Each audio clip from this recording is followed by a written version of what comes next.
I shouldn't have been surprised that fairies exist. When elephants passed by in a lumbering sea beneath my window, flecks of light whispered in the dust, dancing above the rows of tusks and leather.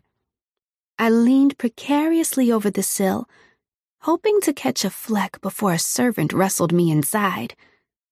Shame, shame, Tarisai, my tutors fretted.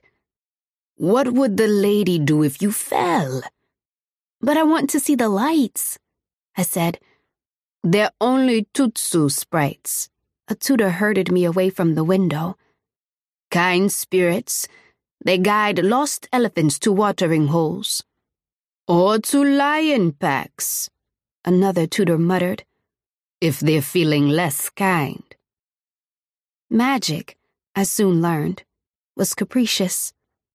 When I squinted at the swollen trunk of our courtyard boab tree, a cheeky face appeared. Kia, killer girl. It snickered before vanishing into the bark. I was 7 when the man with cobalt fire wings found me. That night, I had decided to search Swana, the second largest realm in the Arid Empire, for my mother. I had crept past my snoring maids and tutors, stuffed a sack with mangoes, and scaled our mud brick wall. The moon hung high above the savannah when the Alakpato, the fairy, appeared in my path.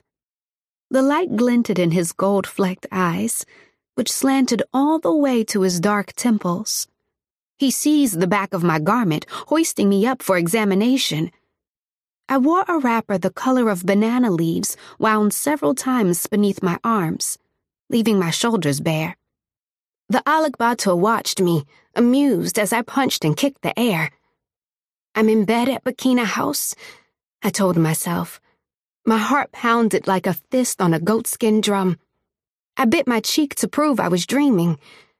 I'm wrapped in gauzy mosquito nets, and the servants are fanning me with palm fronds. I can smell breakfast in the kitchens. Maize porridge, stewed matimba fish. But my cheek began to throb. I was not in bed. I was lost in the balmy Swanian grasslands, and this man was made of flames. Hello, Tarisai. His Sahara breath warmed my beaded braids. Just where do you think you're going? How do you know my name? I demanded. Were Alakbatos all-knowing, like Am the storyteller? I am the one who gave it to you. I was too angry to absorb this reply. Did he have to be so bright? Even his hair shimmered, a luminous thicket around his narrow face. If our compound guard spotted him...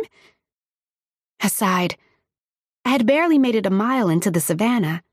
Capture now would be humiliating. My tutors would lock me up again, and this time, every window in Bikina House would be nailed shut. I'm not allowed to be touched, I snapped, clawing at the Alagbato's grip. His skin felt smooth and hot, like clay left to harden in the sun. Not allowed? You're small enough to be carried. I am told human children need affection. Well, I'm not human, I shot back in triumph, so put me down. Who told you that, little girl? No one, I admitted after a pause. But they all say it behind my back. I'm not like other children. This was possibly a lie. The truth was, I'd never seen other children, except in the market caravans that passed Bikina House from a distance. I would wave from my window until my arms grew sore, but they never waved back.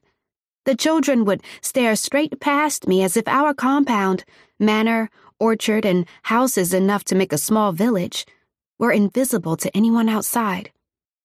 Yes, the Alagbato agreed grimly. You are different.